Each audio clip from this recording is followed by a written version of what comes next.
Here's my thing. Brian, I'm never going to stop asking greater questions, and I'm never going to stop pushing that envelope. We have mounds of research from our community, thousands and thousands and thousands of brain scans. We have thousands of heart rate monitor and heart rate variability measurements to show that our community, in fact, Bond University just released our research, and we're writing a paper on it, that our student body could actually self-regulate and change their brain waves in a very, very quick amount of time. We understand how to do that, and we understand how to create that kind of coherence.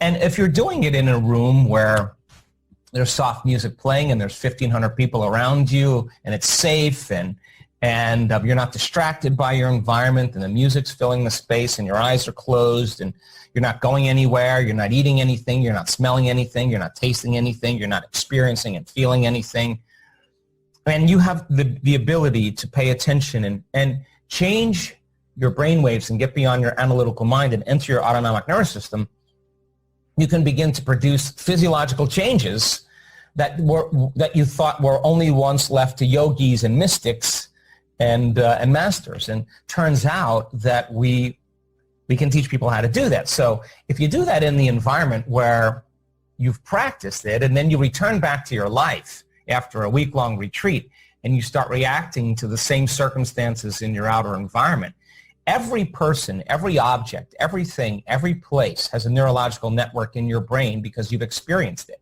That means it's known. And because you've experienced that boss or that coworker or your drive to work or your ex or your cell phone or whatever it is, or where you sleep, where you work, you have an emotion, a feeling associated with it because you've experienced it. So then if you've experienced it, then it's known as well. So you return back to your life and you start responding and reacting to the circumstances in your life. You just went unconscious to the program, or you are back in the subconscious program that you're victimized by your environment. Your environment is controlling the way you feel and think. In other words, you're thinking and feeling equal to your environment. That means how you think and how you feel is your state of being. You just return back to your old self. Don't expect your life to change, because if your personality creates your personal reality, and your personality is made up of how you think, how you act, and how you feel, and you start thinking the same way, acting the same way, and feeling the same way, then you just return back to the same personality and your life will stay the same. So I thought, okay, these people obviously can do it. We have the data to prove it. So now let's take it to the next level. Let's put people in circumstances where that would normally elicit a survival emotion like fear, that would drive a subconscious or automatic program for them to go unconscious and do exactly what they've always done when they feel these emotions, and throw in a program that would be natural and normal.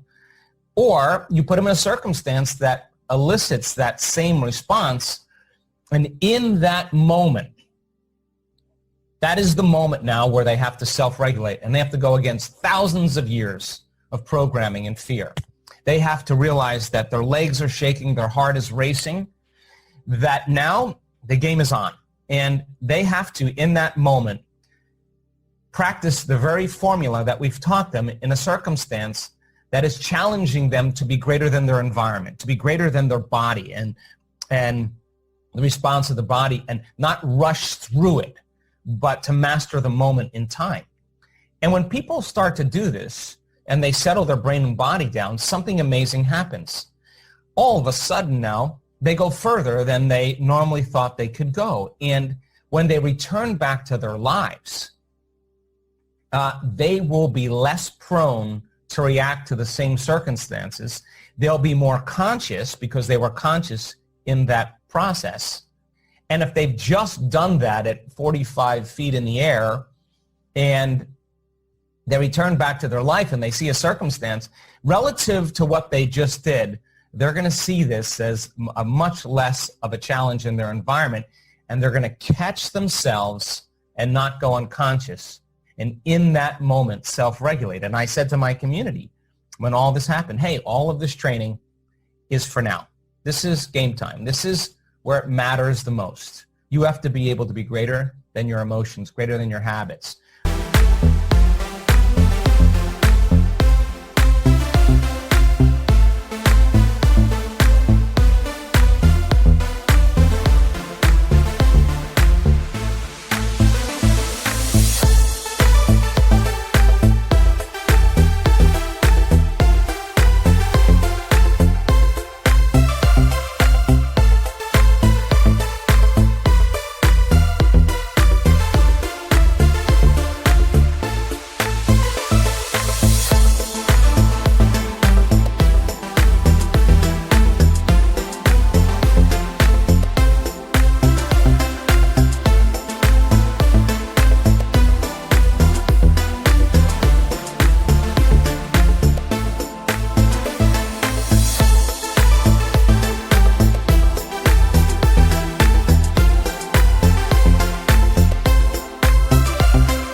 than trying to predict the familiar future, remembering the past, and to be greater than the conditions in your environment.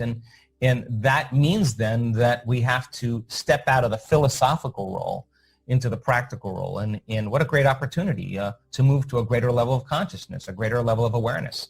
And that means that you can't see yourself as victimized or limited.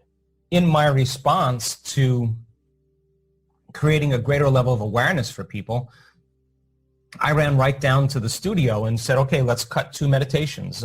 Let's create a meditation for people before they go to sleep at night. The last thing they do is to get in touch with elevated emotions and allow the understanding that if the environment signals the gene, and it does, and the end product of an experience in your environment is an emotion, that when you start embracing elevated emotions, your body is so objective. It's the unconscious mind. It does not know the difference between the actual event that's creating that emotion and the emotion that you're fabricating by thought alone.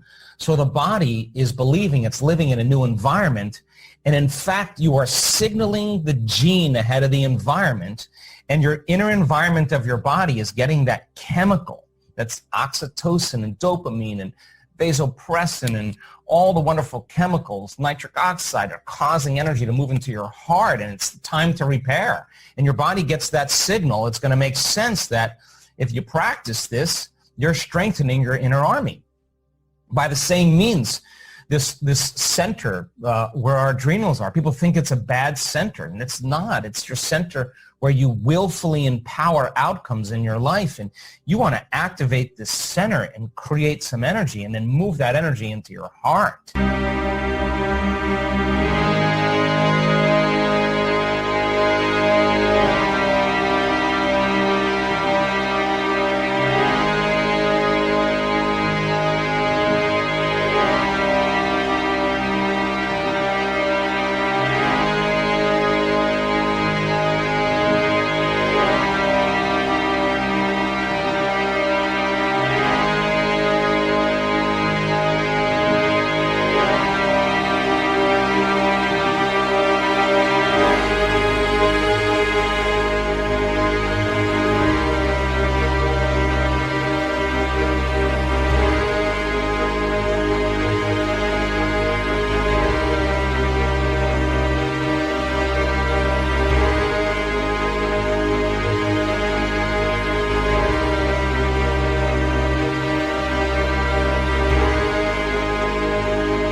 And then understand that you can empower the power within, and practicing that every day and feeling empowered and feeling strength and feeling invincible and feeling an uncompromising will. You don't think that those chemicals have an influence on your body, but if people have been conditioned and hypnotized into believing that something in their outer world has to change their inner world, whether it's a substance, whether it's a product, whether it's something you consume or you buy, or some government or some whatever it is. If you're waiting for something out there to change your inner state, and you've been conditioned and programmed your whole entire life that you need something out there to change how you feel in here, then when situations get a little bit challenging, and there's nothing out there that's going to change that feeling inside of you, this is game time now. This is the moment you realize, I'm going to have to change my inner state independent of the conditions in my outer environment, and understand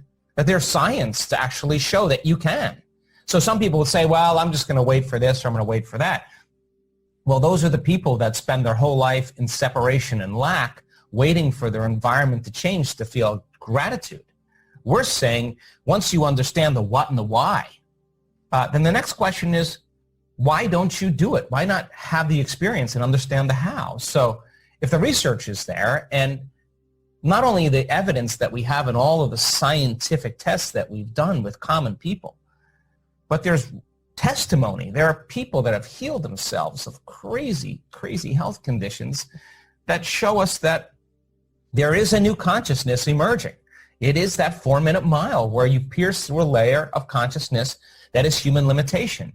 And now all of a sudden, just like the 4-minute mile being broken, this is a new consciousness. People are healing from stage 4 cancers. They're healing from all different kind of health conditions, because every day they assign meaning to what they're doing. They're in the game, and every moment matters for them. They're overcoming, and every time they overcome, they're starting to become somebody else. And yeah, it's not easy all the time. I can tell you that from experience. But I don't know any other alternative that's going to give people, empower people to realize how powerful they really are. So I want to create meditations that are important for people in this time, whether it's empowering the power within or falling into love with your body. I want people not to just do it mindlessly. I want them to understand when they do that and why they do that is going to help them to understand how to surrender to the process and understand that they become more unlimited as a result of it.